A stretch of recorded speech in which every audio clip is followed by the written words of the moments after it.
Your BlueNote Hockey Fan Report. Aloha and mahalo. Welcome to the show.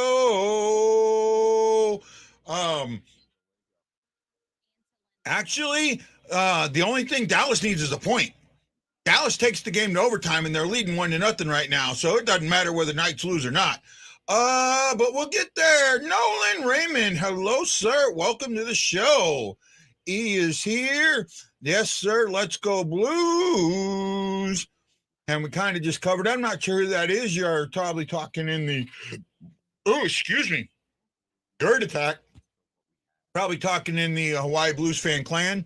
If you look on that post there, if you go up, you may have to open it up. It says, I'm using StreamYard. Click here to let me use your name. If you do that, and then I can see your name. And it's Robert. And along with that, we welcome my buddy, my pal, my friend, Mr. Lance the Scott from the Drop. Hey, How guy. are you doing, sir? Not too bad. I'm temporarily using the background until I get my green screen set up again. Sorry for the white stuff behind my hair. So. No problem, man. You know what? I had to do it before, so we know all that goes. It is what it is. We do what we got to do. You know what, Lance? Before we get into the stuff that's going on today, I want to talk about yesterday a little bit. Mm-hmm. Right? So I went back and I rewatched that game. Yeah, I did too. I got to tell you, that wasn't as badly played game as I think it initially looks like. Right? First period, the Blues held their own. Right? They took it to Chicago. They were ready for Colorado. They took it to Colorado. They were ready for them. They were up in shots. They were playing their game, right? And I was pretty. I was happy with what I saw. To be honest, I was pretty happy with what I saw. Were you? It's like I said last night. I don't think they played a bad game. It's just that they had a few spots there where they didn't. They just stood around and watched Colorado skate. Yeah. Was it a terrible game? No, I've seen them play a lot worse at the beginning of the season, in the middle of the season, than last night. And people got to understand, Colorado's a very good team. Now, I know I'm going to say that, and somebody's going to go, "Well, they lost a couple weeks ago to this bad team, 8-4 or 8-3." Guys, they can beat each other anytime. The Blues didn't play terrible last night. Besides maybe a 4 or 5 minute span in each period, they played pretty good, especially in the last 15 minutes of that third period. They definitely carried the game in the last 15 minutes of that third period. Ryan Green says it's okay to be third. I accept whatever we end up as long as we make it to round one. Anything can happen. I mean, that's true. Nolan Ryan says, Raymond says, no, Robert Thomas is elite. I will agree with that. Finally got logged into the bracket challenge. That's right. Check out the Hawaii STL Blues fan clan. I put in my bracket challenge there, and if you look carefully in the post, the password is there. So, right? Why do I want to say what something? do you mean it was a shooting range and the Blues dodged the bullet? I don't know if it was. If they only had 30 some odd shots, it's not like they had 48, 50 shots. Yeah. And Robert Thomas is a great up and coming player. Elite, no. He's not in Connor McDavid's area yet. He's not in Matthews' area yet. He's not in McKinnon's area yet. He's getting there, but he's not elite. He gets 100 points next year. If he gets 100 points, and he does that, and I think he does. Yeah, I think he gets 100 next year. Hey, unless he starts playing bad defense and Berube puts him on the fourth line. I don't know. I don't think that'll happen. Well, I don't even know if Lance is going to play. I know I'm going to play. I hope Lance plays. Right? I'm thinking about it. I normally do 2 or 3 of those a year. Yeah. Here, somebody was asking, Nolan was asking, why did Benner keep leaving his crease? Well, that's a standard. It's not. Goalies can help. Bennington is a very, very good puck handler. Right? And the one thing about puck handling is it's one of those skills that when you don't do it, you digress. And because he sat so much, he doesn't get that chance to really get in there and do what he had to do. And also last night, Guy, I thought he handled the puck pretty well. There were a couple times where he went back to get the puck, expecting one of his players to be somewhere near, but they were skating a little lackadaisical, and the Colorado guy got to him pretty quick. So I thought he handled the puck well. It's not his fault that he goes out to get the puck and he thinks somebody's going to be there because he sees him coming, and they jump off for a line change or they just stop. You know, it's a two-way thing, but we saw it in the games that he's played recently where he's been almost that sixth man where he gets the puck and shoots it down the ice over the red lines or over the blue lines, and I don't question his stick handling ability at all.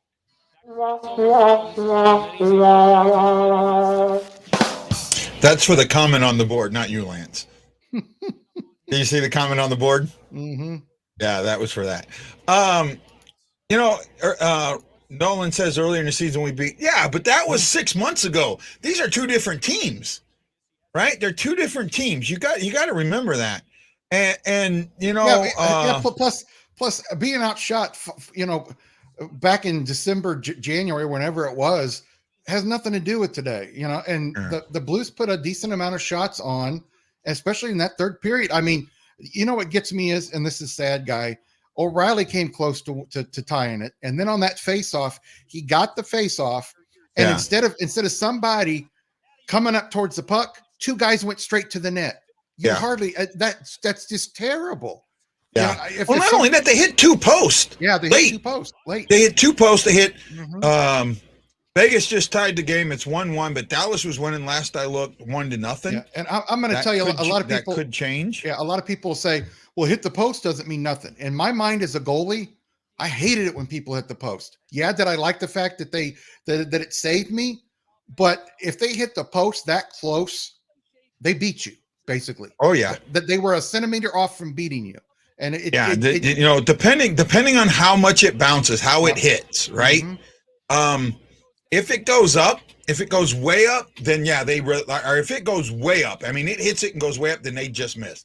If it hits it and just skims off the top, then they really miss. Yeah, it all depends on how it hits, right? To be honest, okay, Dallas is up 2-0 on the Coyotes, and that's enough to take the. If it stays that way, the Golden Knights are out. The Dallas only needs a point. That's it, right? So it's in Dallas's hands. It doesn't matter what the Blackhawks do. It's in Dallas's hands. So as long as Vegas doesn't make it, I'll be happy. Yeah, I'm with you there. I'm with you there. Because I was watching a thing on Sportsnet, and they're all feeling bad for these poor Vegas fans, and that they put so much into the team, and now they don't make the playoffs.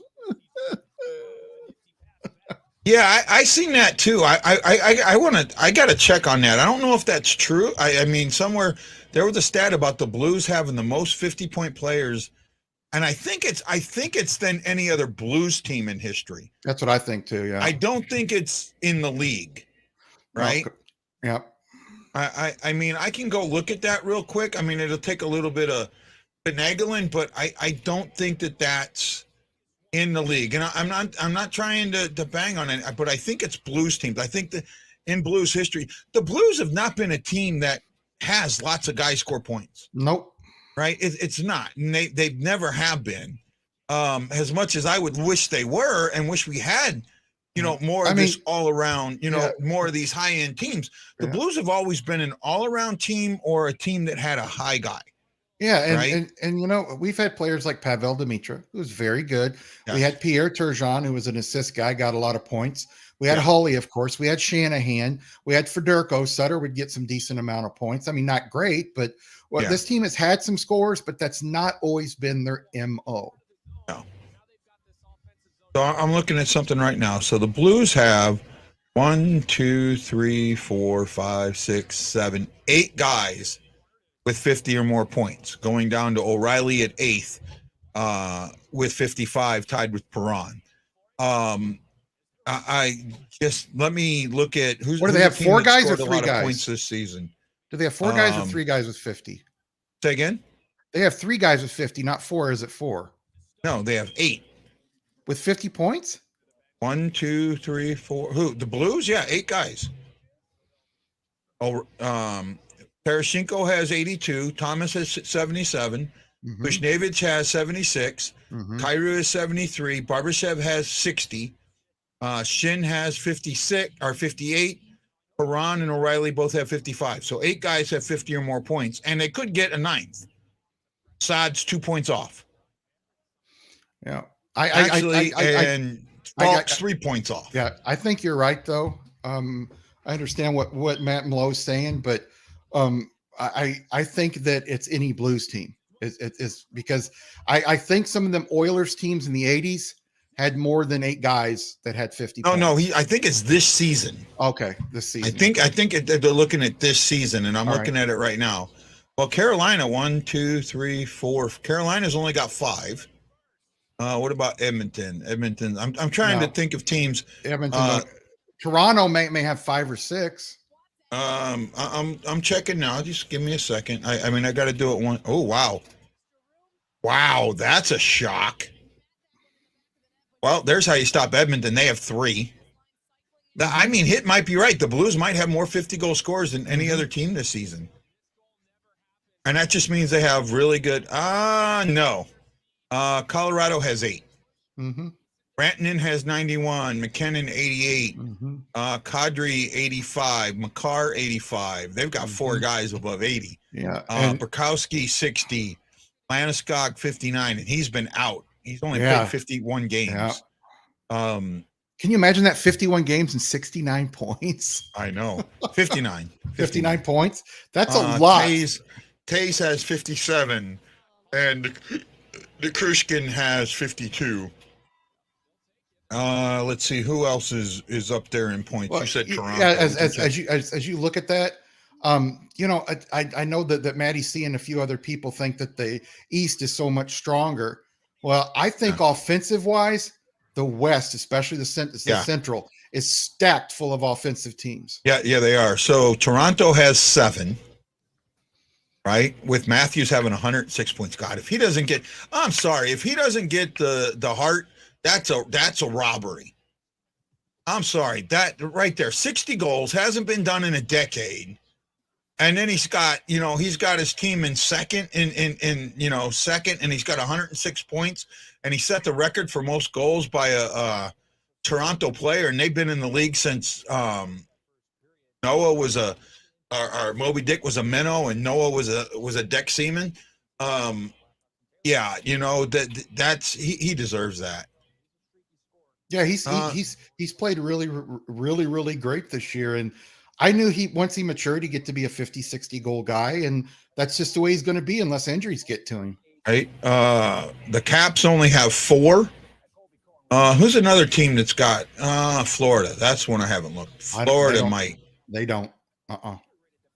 Florida gets stats. They have 6. No, I knew they didn't have 8.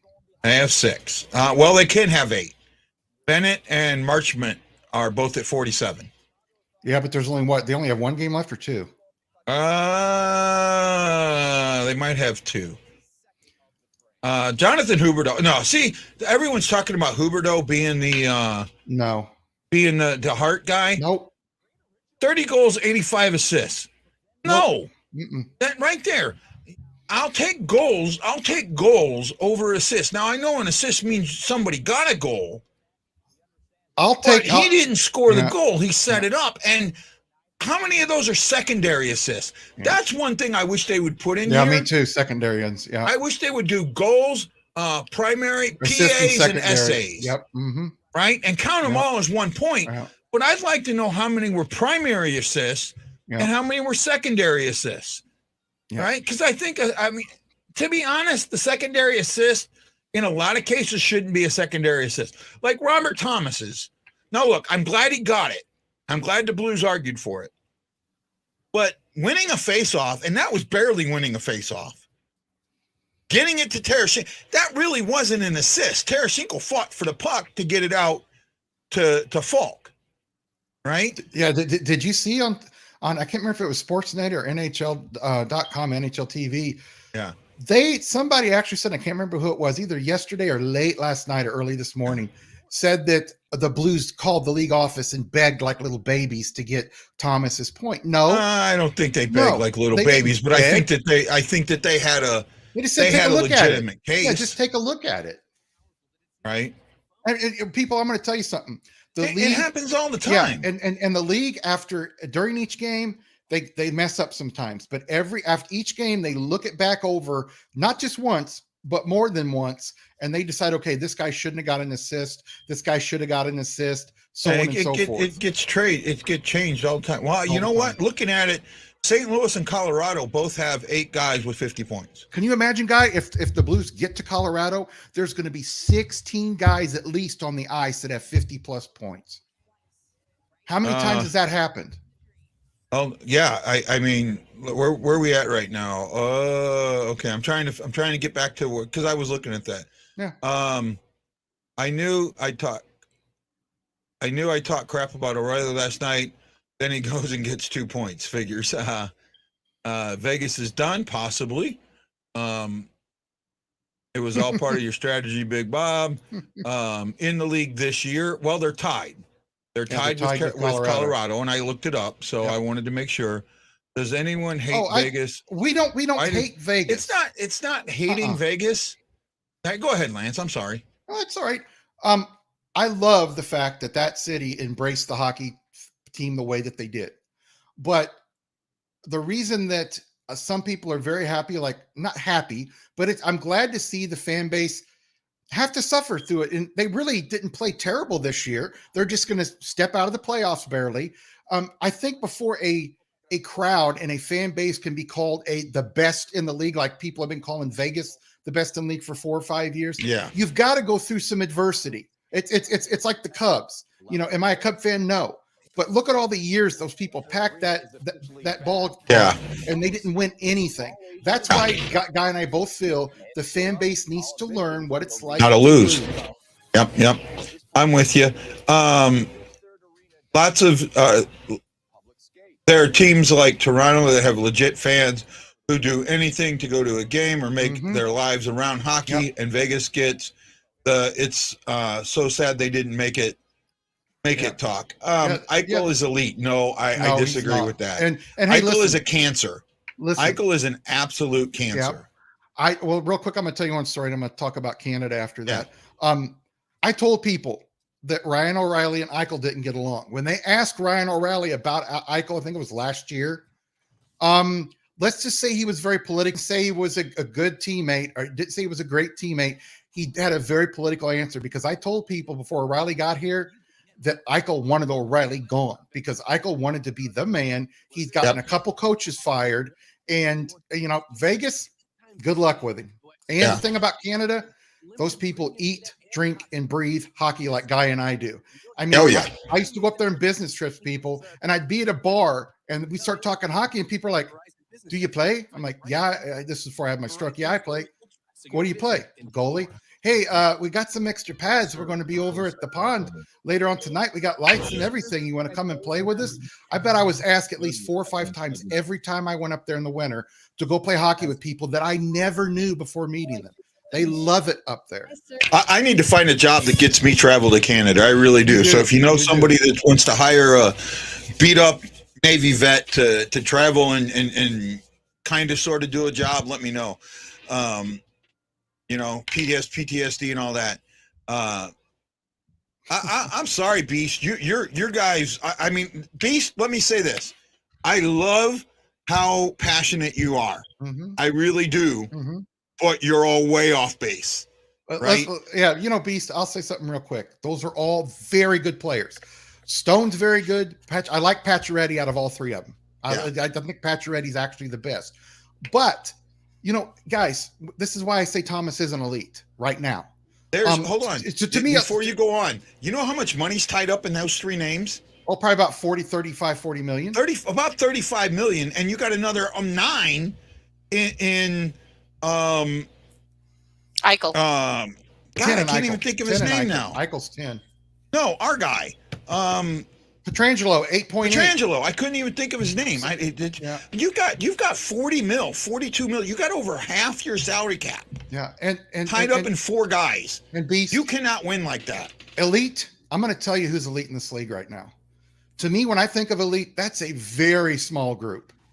You know, the goat, the word goat in football and the goat in baseball and elite's being overused way too much. To me, elite right now is Austin Matthews, Connor McDavid.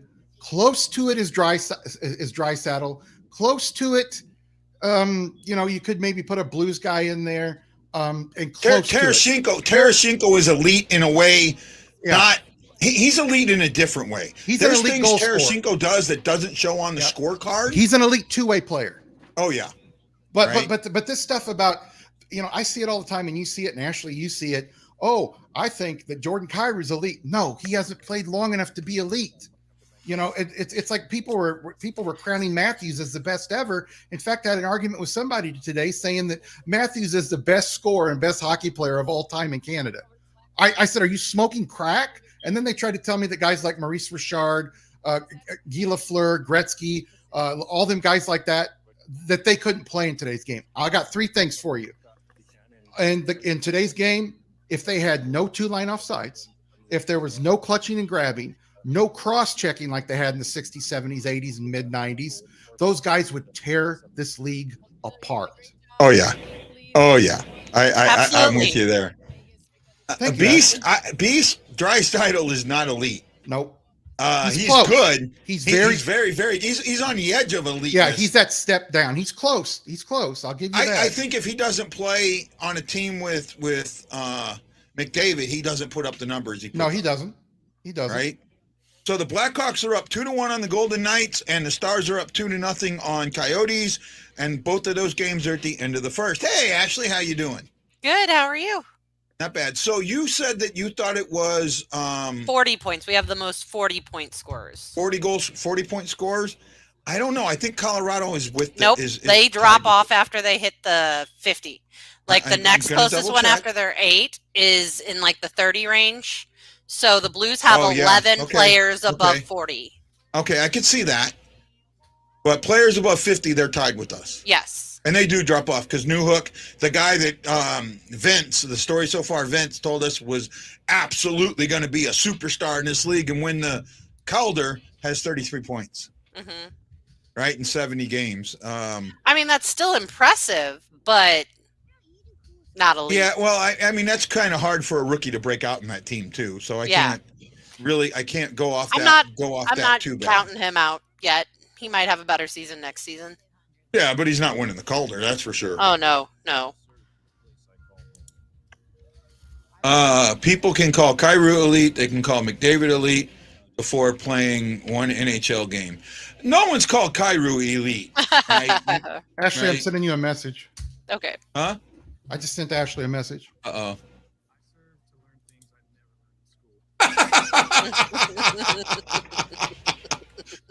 Yes.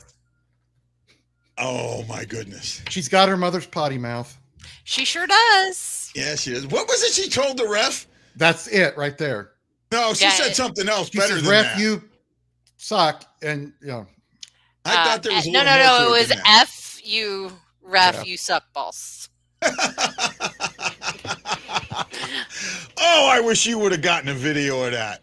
Well, it caught me off guard, but I mean, at the same time, I can't be mad because, she's my daughter. She's my mini-me.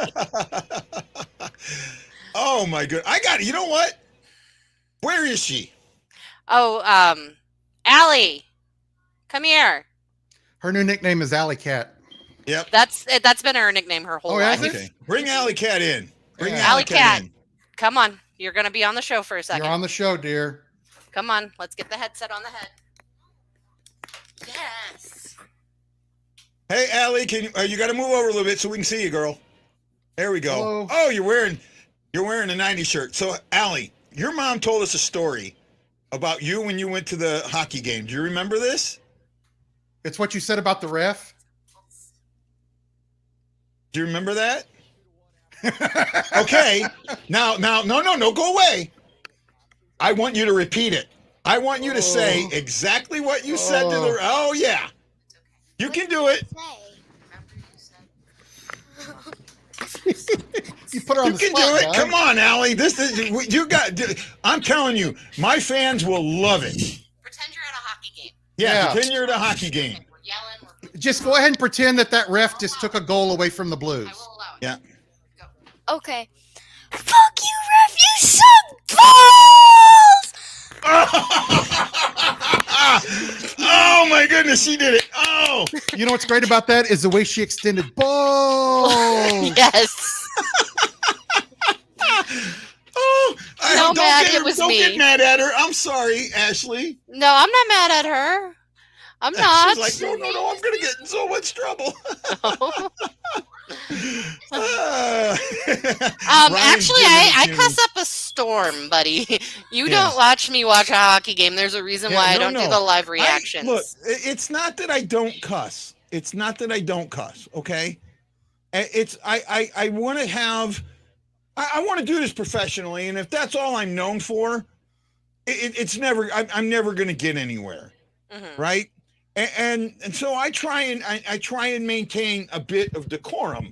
However, there are times when the proper F-bomb is needed. There's times when a good expletive is needed, and I get that. Now, look, I understand if you guys want to say what you want to say in the chat, that's fine. I can show it. I don't have to say it, right? I mean, I'm honest. I do want to do this professionally, right? And I'll tell you what, the movie, what was it? Goon, the original, right? The Jay Bushnell character, I absolutely hated that. I hated that character. I know people are going to say they absolutely love it. I didn't like it either, guy. Right? And people are going to say they absolutely loved him. I thought the way he did his YouTube show, and that's what it was, right? The YouTube show where it was just him cursing. It took away from what he could have said. And minor league hockey can be a very interesting. It is very interesting subject and an interesting thing to watch, and it can grow the sport. That doesn't help grow the sport in my eyes. No. Right? And I think Ashley would fit right in with the minor league or junior hockey locker room. Absolutely. I'd do just fine. You guys see what I think Guy wants me to show on his show. But in the chat, I have quite a bit of a cursing streak. I think what Ashley's saying is on Guy's Fuck show. Scandella. Yeah. That's what I'm saying. On Guy's show, she tries to be a lady and to be delicate, but that's not really what she is. That's what she's absolutely not. There is a reason why my child said that at a game, and it's probably because I said it. And hey, Guy doesn't like. Karen gave me a good talking to. When she found out about me and Alex yesterday, so apparently she found that video. I didn't send it to her. I didn't send it to her. Wasn't me, Robert. Huh? I said it wasn't me. But one good effort doesn't mean I don't hate him. Scandella's going to have to come up big in the playoffs before Ashley's going to let him out of that train. That train that's taking him away. No, actually, it has not. Here's the thing: it has nothing to do with Scandella at all. It has nothing to do with Scandella. If it had something to do with Scandella, I could understand that, right? It has nothing to do with Scandella at all. This all has to do with somebody that she knows who is obsessed. Well, obsessed and the word for a female dog at the same time. About Scandella, and because of that, she doesn't like Scandella, right? So that's and I get that. I actually kind of get that. So her friend thinks Scandella's a beautiful lady, like a female dog. No. Her friend is the female dog. Okay. And I think you know what word I'm talking about. She thinks that Scandella is the most attractive person on the planet, and I am annoyed by it. Ashley, I can see why now. It makes more sense to me now. That's why I have no problem saying when he has a good game, because I can be that person, but he's not good looking. Yeah, it's like how, when I was a teenager, everybody thought that that George Michael was it. And I got so sick of the girls talking about George Michael.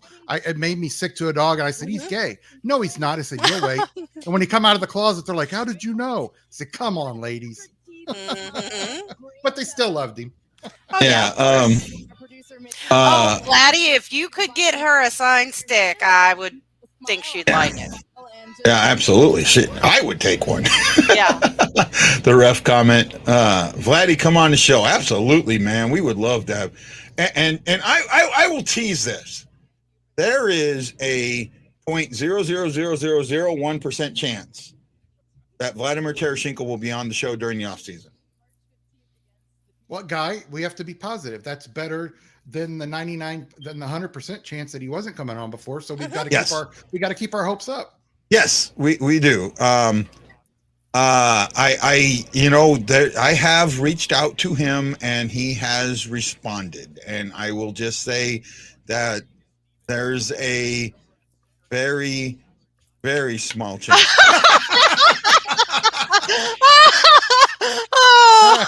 No, you are not. Hey, Guy, that is just hilarious. That is just great.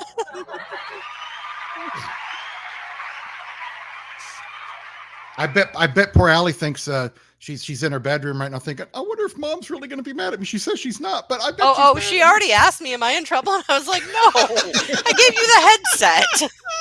See, my parents would test me that way. They'd say, yeah, you can go ahead and cuss, and I'd go, is this a test?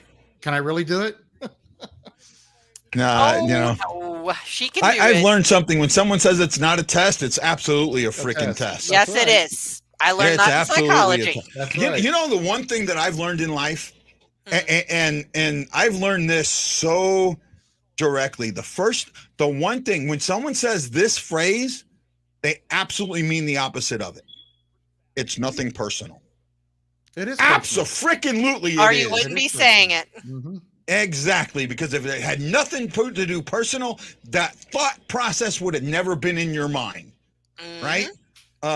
Absolutely, and that's the one thing I learned in life. That's why, and if you know me anything at all, I have there's very, very, very, very, very, very few people. I mean, I can't count them on one hand, the amount of people I trust in my life, right? And I just, it is what it is. And I've been burned by so many people. I've been screwed over by so many people. I've had so many people act like they were my friend, get something out of me, and then walk away. Right? On this show. On this show. Absolutely. Not me. Right? I've had people use this show for their gain and then throw me away. And that's horseshit. Mm-hmm. But that is what it is. And if you want to know why, that's why we don't have as many guests as we used to. Actually, right? I think we've been having a lot of guests lately. Well, I mean, but it's the same guest over and over. It's not like we were getting all of these other guests before, right? Because I'm very cautious now about who I invite on the show, right? And I love the show. I love all of you. Oh, I like that. I remember that. Like that's that you one, and your son, right? Yep. Yeah, I remember that. And see, now I go stuttering again. Sorry, I can't think straight. I love everybody that comes on the show. I love everybody that does the things on this, but I've been beat up so bad by so many people. And like I keep saying this, thank you, Rob. I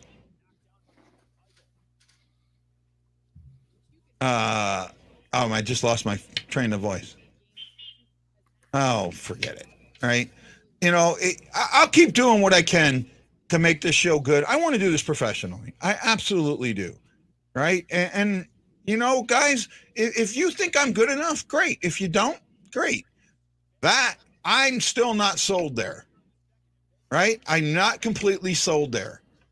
Now, I will say this. I was wrong about the penalty kill. I was absolutely wrong about the penalty kill. The penalty kill actually got better. I will say this: he's not a $5.5 million a year guy like he's getting. No, he's not. Well, he's not getting 5.5 from us. He's getting 2.25. But that's what he's making this year is $5.5 million. I think he's okay, but the way people go on, like if we get a player and all of a sudden he's the best toast you've ever had in the world, and I mean people keep saying, well, he played in Detroit. Yeah, he played on the second and third lines, and all of a sudden he's on the top line here. I mean, come on. If he's that good, Detroit would have had him. He hasn't been playing on the top line, though. He's been playing on the second line with Falk. He was with Parayko when he first came up for several games. Yeah, and then we saw why he wasn't a top line defenseman in Detroit, and he went to the second. Okay, Sonny was not always injured. No, he wasn't. And Wallman, see, this is the thing. I think a lot of people are forgetting.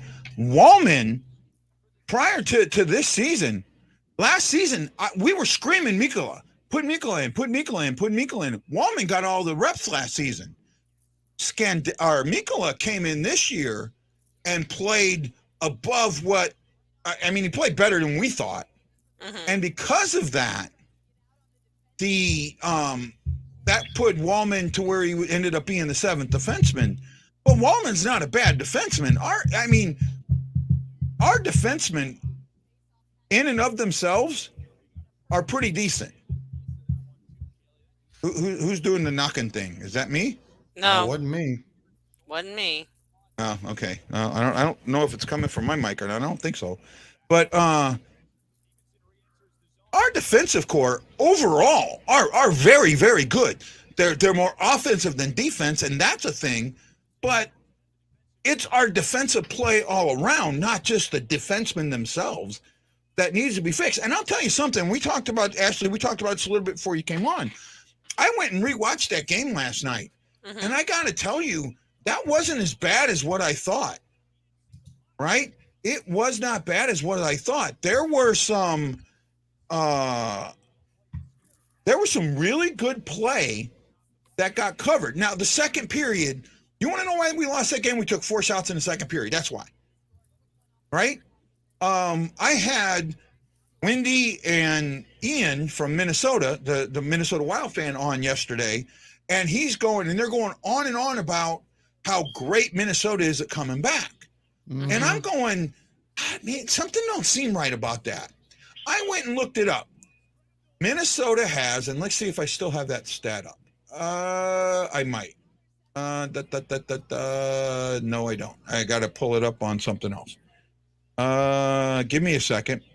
Because the stat really stood out to me, right? I will say this. They got a better player in Wallman than we got in Witkowski. Witkowski will never see this lineup unless about 10 guys are injured. Oh, yeah. They did get a better player. We gave up too much for Letty. That's, for me, that's it. I think it should have been Letty and Sundqvist. The only thing that we should have given up was Scandella, or not Scandella. Sundqvist. Sundqvist, yeah. Yeah, because I think Witkowski's only played like 130 games. Yeah, he's got a Stanley Cup ring for playing 2019-2020 with Tampa, but I think he played under 15 games that year. Yeah. So, and you would know because you are suspiciously unattractive. The Minnesota Wild.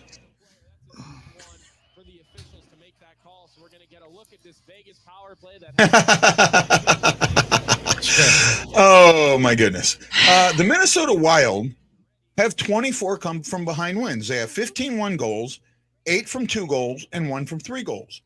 That's pretty impressive. However, that's 4th in the league. 4th.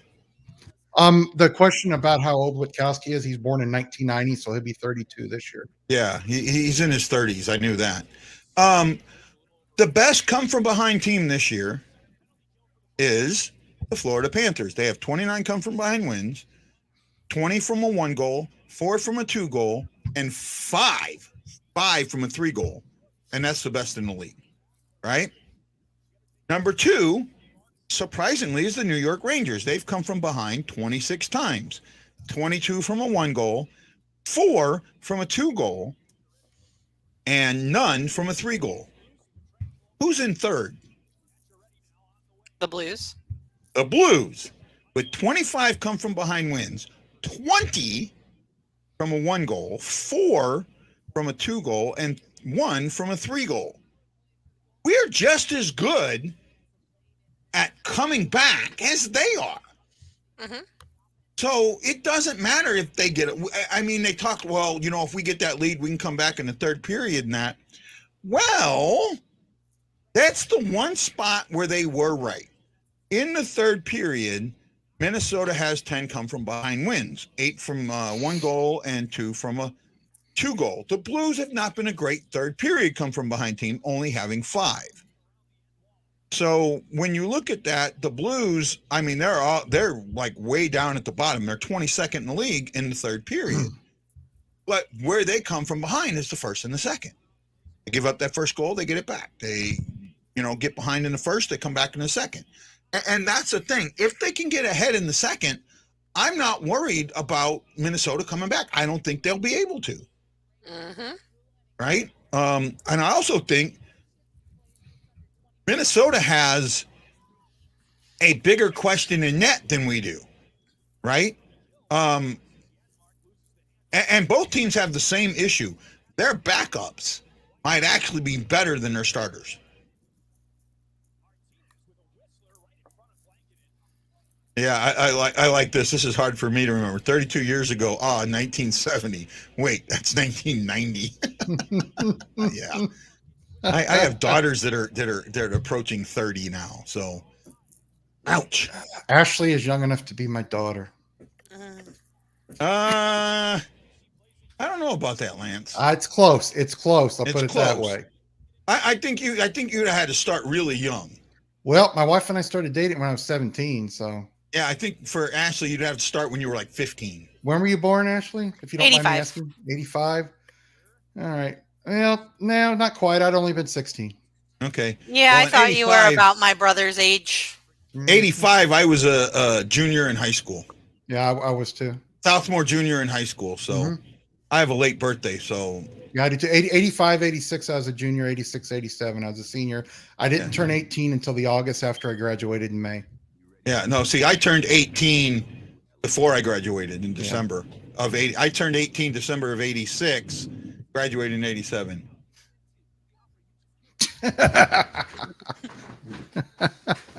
Marco, you got to get her free tickets and she might like you.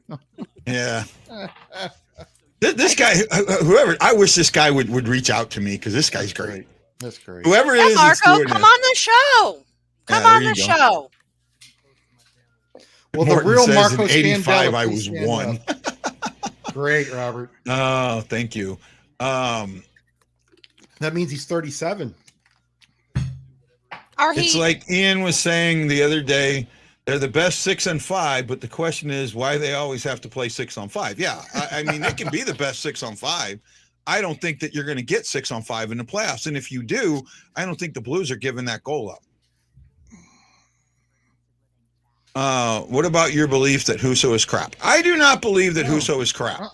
None of us think that Husso is crap. I don't think that Husso is crap. I think that the league is starting to figure him out, and that concerns me. Just like they do. Look at Bennington. Towards the end of 2018-19, the reason that the Blues didn't just sweep through everybody in the playoffs is because people started looking at a lot more tape that they've looked over the last couple months and realized you can beat him glove side around the rib cage up pretty substantially a lot of times if you shoot for that area.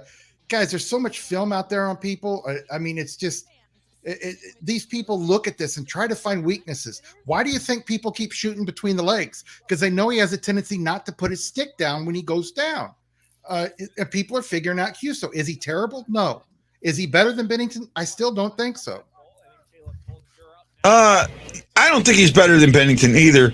I'm keeping an eye on this. So with right about the halfway mark, 11:50 to go, it's 3-2 Chicago. So we're doing okay there. And then on the other game, I changed it. I got to go back now. So you guys made me. The other game is, where is Dallas at? Dallas is up 3-0 on Arizona with 13:04 to go in the second. Oh, wow. Well, yes. Marco, if you would like to come on the show, we'll send you a link, or Vladdy, or if Mike Hoffman's watching tonight. Yeah, absolutely, I would. Why don't goalies watch these tapes to improve? I think they do. I think what you don't realize is how hard it is to get out of a habit, to get out of something, to change something. I think you're talking to the wrong person. He's a goaltender. He knows. I think that as a goaltender, whether your coach gets with you and says, we've noticed you're starting to get some bad tendencies, you're always working on your game constantly. Even if you only allow 2 goals, you want to be better. You want to allow 1 the next time. Or if you allow 1, it ticks you off because you want that shutout. You're always working to improve yourself. And I guarantee you, Jordan Binnington keeps working no matter if he has a game that he has a shutout or if he gives up 3 goals. Yeah. No, I agree with that. I think he is. Basically, the only goal on him that I thought was really on him might have been the 4th one. Now, he gave up a couple that could be considered soft, but there were other things that happened into that goal. But the one where he goes behind the net, that's actually, I mean, you got to throw that puck further. You got to throw that puck. You got to do something other than that if you're going to play it. And I don't know why, because I think he's a very good puck handler. And I don't know why he had so much trouble handling the puck. And I also have noticed this lately. I know other people brought it up, and I think, and I say you're right, he's having a hard time holding on to his stick. He is throwing his stick a little too much. Yeah, and I haven't noticed if he's got a new brand of stick or if he's taping it differently. Because if you tape it differently and that blocker, you're used to holding it a certain way, it can feel different. Yeah. Right. Well, the one time it was knocked out of his hands, which is a penalty, by the way. I'll be objective, Bob. It will be Jordan Binnington. If it's Husso and he sticks with Husso, I'm sorry, guys. I think Husso's a backup goaltender. I don't think that they will win a cup. You fix that fire alarm, Lance? Because I haven't heard it. My son was supposed to. I don't know if he did. Sounds like he did, because I haven't heard it today. Oh, okay, that's good. Yeah. My coaches didn't ever tell me anything ever. I self-corrected. Well, it's probably because I don't know, some teams that aren't more of the pro-like teams, maybe they don't have a goalie coach. Every team I was on past the age of 12 had a goalie coach. Yeah. As far as who will start game 1, it's going to be Husso. It better right? be Binnington. Let me finish. Gotta let me speak, my friend. Let me speak. I do feel it should be Binnington. However, in his audition last night, the surface is not going to look very good. I can see Berube going with Husso. It makes sense. He's got the better numbers. He's been good down the stretch. He's played tougher competition, and he's still 9-0-1 in his last 10. You gotta hand that to him. Oh my goodness! I think that Scandella is going to start in net.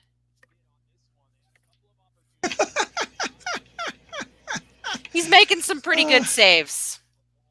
Yeah, no, now I know it's happened before, where a puck hits a skate or something and ends up in the back of the net. I know it's happened. In fact, we have an infamous moment in Blues history where one of our own players put the puck in their own net. It happens all the time. Mark Bergevin threw it into the net. Now, to me, that shouldn't have been a goal, right? And the reason I say that, because if you can't throw it into your own goal, into the goal to give you a goal, how can you throw it into the other goal to make it a goal, right? I mean, it doesn't work both ways in my eyes, right? It'd be like, and this is the thing. This is the one problem. If a player kicked the puck and it went in to their own goal, it would count. But it won't count if you kick it into the goal that you need to score on. Well, how can it go both ways? That's the way I look at it. That's a very good point. I want to say one thing on this goalie thing. If he starts Huso, stick with him. I don't care. I really don't care if they lose, because when you start switching goalies around, it's a very, I don't know how to put it. It's not a touchy subject or a touchy thing to do in the playoffs. You start sending your team mixed messages. And can you name me the last time somebody won the Stanley Cup with featuring two goalies that went 6-7 games? I can't remember one. I can. There's the Capitals did it. They went down 0-2 and then put Holtby in net, and Holtby went the rest of the way. Yeah, but Holtby should have started that first game. He was ready to go. Well, he whether he should have or not, he wasn't the one that started it, and they went down 0-2. Well, they made the change. Well, I mean, I'm telling you, if Huso starts and plays any amount of games, this team will not, and I'm a Blues lover, will not win another Stanley Cup. They will not win the Cup this year. They won't. Because and I know people go, well, Bennington did. Okay, that's great. I understand that. But Bennington has playoff experience. He's played at big Game 7 in the Stanley Cup Finals. He played in some big games against the Jets, the Stars. I mean, you want Stanley Cup experience in net. The Blues didn't have a choice that year between Allen and Bennington because of the way Bennington was playing. Berube has a choice. If Huso starts, keep the kid in there. Don't yank him after a game or two. Keep him in there. Lambert, I know you're a baseball guy. This isn't baseball. You don't flip-flop goalies like that. You do not do that. That does not work. Right? I'm gonna tell you one thing about Huso, and they did this to Bennington, and Winnipeg, the Winnipeg media even said it. Bennington has no playoff experience. We need to bump him, get as close as we can to him, just put a bunch of shots on him.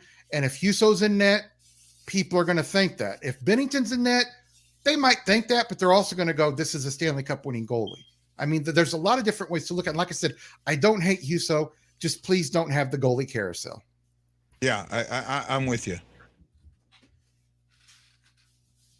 Well, hold on. Okay, so everyone brings up that he had zero experience before 19, and that's right. But there's one difference between Bennington in 19 and Huso now. Yep. And that is, from the time Bennington came in till the time he got to the playoffs, his numbers stayed the same. He was in that under 2 the whole GAA year. The whole time. For Huso, from March 1st until now, he is gone from, I want to say he was sub 2. He was like 190 something, 180 something. Who, Bennington? No, Huso. I think it was 1-9 something for a few games. Right. Prior to March 1st, and I don't know the numbers exactly. Prior to March 1st, he had really good numbers. He had like a 950, 940 save percentage. It was like 930. He was sub 2 goals against. From March 1st until now, he is at 2.97 with a 906. That tells me the league is figuring him out. And you know what? Matt Mlow, I guess you call it. Bennington played professionally a lot longer than Huso has. Bennington was in the minors, the AHL and other minors, for the whole time. Huso came up, and he spent a few years in the minors, but he didn't play as many games professionally in the minors that Bennington did. I think he played one season. Didn't he play one season in Finland? Who? Bennington? Huso. I don't think so. No. Let me take a quick look at that. I don't think so. I thought he played professionally. But the team he was playing with wasn't the top league in Finland. It wasn't the top league. Bennington, he came on the scene and just stole the whole NHL. If he'd have been in the league if he'd have played 6 more weeks, he'd have won the Rookie of the Year. Can you say that Huso's going to win? Is going to be thought of as a Rookie of the Year? Plus, last year was his rookie year. Yeah, but plus Bennington played, 53 games that season? Huso hasn't played 53 games. I don't think he played 53. Well, he might have. No, he played less than that because he came in and maybe. I'd have to look at it. I'll look it up real quick. Okay. Right. Let's see. NHL, they have him. Hold on. I'm trying to find it. Okay, you're right. So you're right. Finland. It was a 29-20 season. He played 50 plus. Who? Huso? Huso. No, Bennington. Bennington. He played 50? He played 50 in 2019-20. Okay. In 18-19. 18-19, he played 30-something. Yeah, 30-something. Yeah, he didn't play 50 that season. He only lost like 3 or 4 of those games. Yeah, see, no, Huso played Huso played for La Liga. Yeah. HIFK in La Liga, which is the top. In 15-16, he played for the Chicago Wolves in 16-17. The Missouri Mavericks, he went down to the ECHL. Oh, well, he also played in the ECHL in 16-17. He played 13 games there.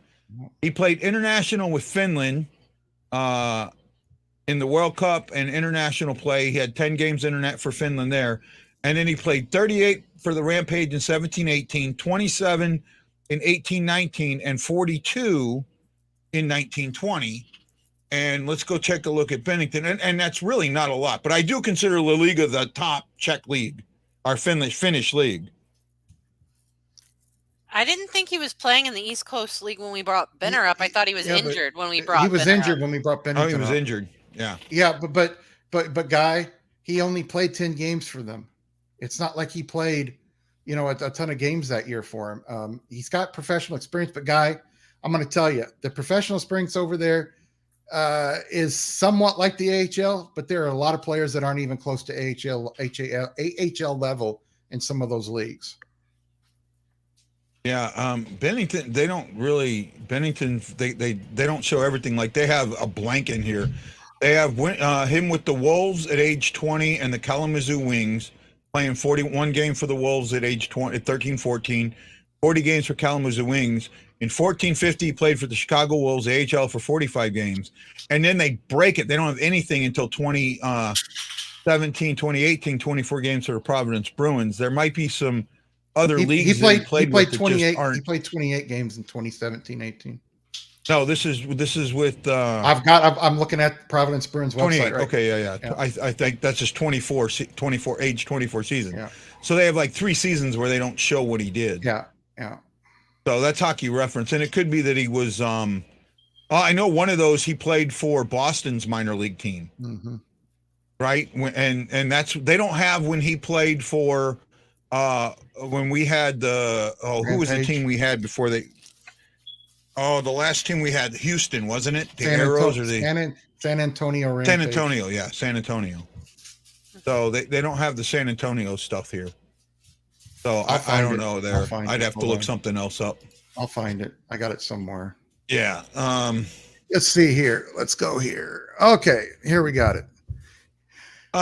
Basically, it's gonna be 32 games for the Blues in 2018-19. He played 16 games for the Rampage in 18-19. So that's a total of 48 games he played in pro hockey overall. Bennington is in 18-19.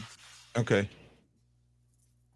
Does it show where the Boston team he played for? Yeah, the Providence Bruins. Providence Bruins. Yeah, okay. He played 28 games, and the Blues loaned him to the Providence Bruins because their goalies were injured. I want to ask this question from Chris Lambert. So, how do you think it might work then, Guy, on which goalie starts for the playoffs? It's going to go this way. Huso's going to start. He gets wins. He stays in. He goes 0-2. Bennington comes in. Bennington stays in until he loses the game. And that's when most coaches will say the goalie that started it, it's theirs to win or lose, right? Dallas is winning, so hit the dusty trail. I guess that's for the Vegas Ninja. Yeah, from him. Yeah, let's see. Yeah, Dallas is up 3-0 with 5:45 to go in the second, and Chicago's up 3-2 with 2:48 to go in the second. Actually, it's now 3-3. McNabb just scored for Vegas. I mean, as I'm reading it, I watched Matt, I almost said that too, but my boyfriend was in the room and I didn't think he'd like that. Like what? Lance should be a hand model. I've been told by a lot of I actually was told by some freak at the mall in St. Clair Square in Fairview Heights, you got nice hands. And I'm like, all right, thank you. I'm walking away very quickly. Oh my goodness. Wow, what a fun hour this was. It has been. Are you guys tomorrow we'll I think I might do a Wild show, do the pregame, intermissions, and postgame for the Wild tomorrow. Right? They play Calgary. So I haven't decided yet. I'll either do that or I'll do the normal show. Don't upset our Canadian friends up there. It's Calgary. So yeah, that's wherever I say it. So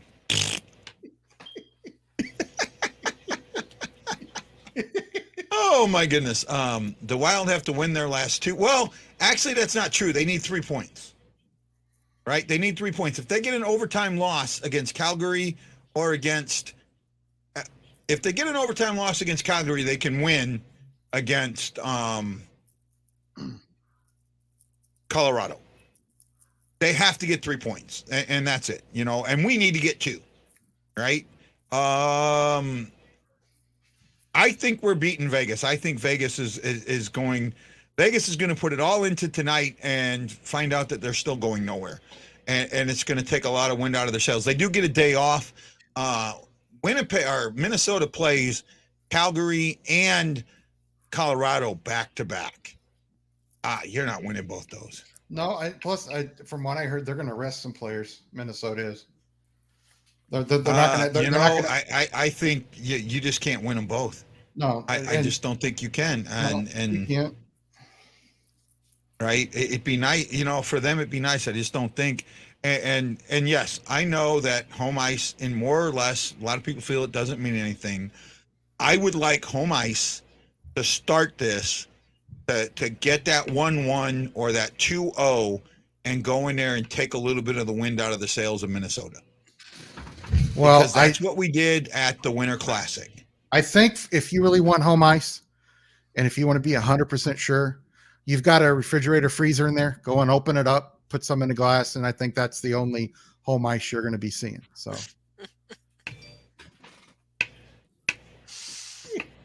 Lance, you are the best. That's not the word I was going to use. Great? Was that it? Great? Nope. Awesome. I think you could combine the word jack and ass together and get the word I was thinking of. Oh, he was going to call you a donkey. So you're going to call me what that ref, I can't think of his first name, Jack or Josh or John, a linesman in the 80s was Jack Asselstein. So you're calling me an Asselstein? Yeah. How dare Asselstein. You? Yeah. Oh my goodness, the shit we say on this show. Why not have any little bit of advantage there may be? And I'm kind of with that right now, Robert. I kind of with that. Dante says the Avs scare me because they beat us without Rantanen and Landeskog. I get that Shin and Perron didn't play, but think about that for a minute. And you know what? Stop. Dante, stop. Their 2 guys and our 2 guys out change the complexion of the game. What doesn't change is the fact that these 2 teams are evenly matched in the stats. The Blues need to understand that. If the Blues go out there and say we're as good as they are, they beat this team. They absolutely beat this team. And the fact that you played them twice and only lost by 1 goal, and the first time you lost was a fluke goal at that. And then you almost came back. You hit 2 posts. I think this Blues team is a lot higher up than everyone wants to give them credit for. Right? I know that very few teams. I feel that way too, Guy. I do feel that way. But the thing that we got to think about is, why are they scaring us? We have to get through Minnesota first. They have to get through their opponent before we could even possibly see them. There's a good chance, with how high that Colorado thinks they are, that they could lose in the first round. The Blues could lose in the first round. If somehow they ended up with the Predators, I could see that. If they end up with Dallas, I don't see it. Dallas beat them twice I see them this making season. quick work of Dallas. Dallas beat them twice this season. Dallas has a shot. I get it. I think that I don't think Dallas is playing at that high of a level right now. Right? I think again, you know, they I don't know, it's so freaking hard. And I got to look a little bit better. Okay, we are not psychics. We don't know what the future is going to hold.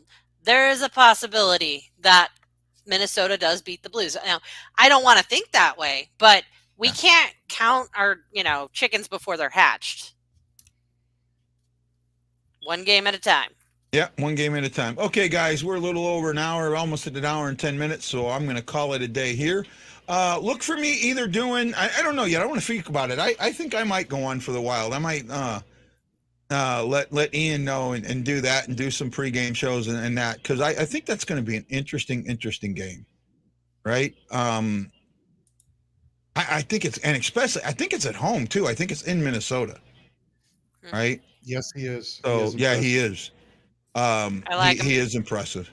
He's a superstar in the making. He is. Yeah. It might take him another season or two, but he is really good. He reminds me of the way he's built of Tage Thompson, 6'6". If I had one, I would, my Dante. If I had one, I would. Let me ask this. Let's see if Dante. Let's see who knows this. Who were the Calgary Flames? How did they get the name Flames? How did they get where did the name Flames come from? And I don't want it from you guys. I know you know. The Calgary Flames? You want to know where they got the name from? I be quiet. I want to know where the name Flames came from. I know you know. I want to see if someone in the chat knows before we go away. And don't look it up. There we go. Well, that's part of it. You're close. That has something to do with it. They were the Atlanta Flames. I will say that. Why were they the Atlanta Flames? I know Lance knows, and I think Ashley knows because I think I've asked this before. Not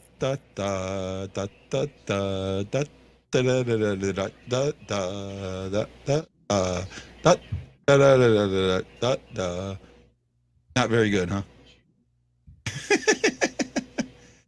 Matt Lowe says no idea. It's because Atlanta went up in flames as a hockey city. Close. You're close. You're very close. It's because of the Sherman March when Sherman burned down Atlanta. The March of Sherman. Yep. So that's why they had. Actually, I thought that they should have changed the name to some type of like rodeo name or cowboy name or something like that. But they felt the Flame name still works. Well, somebody wanted the Stampeders, but there's already a team called the Calgary Stampeders in the CFL. So yeah, that just doesn't work. And I want to say one thing: I don't condone war. I don't like other people killing other people for any reason. But I will say that General Sherman, what he did and the way he went about it, is one of the best strategies as a leader. The way he was, because he knew if they got rid of their food, if they burned the towns down, the Confederacy wouldn't have any place to hide. Supply chain. He attacked the supply chain. Very smart. And you know what? In all the stuff that we did, we used to get taught about. That's what we would. We would get it pounded in our head. One of our jobs was to take out enemy shipping. Mm-hmm. Right? We would practice. We would be in sea lanes and we would practice. Taking shots at, we'd go to GQ and we'd practice firing on merchant ships, right? And we'd have stuff about going and picking up bodies and things like that. And we did do some of that during the Gulf War. So that's why a lot of countries have sanctions, because you start taking away food and you start taking away oil and you start taking away this and that.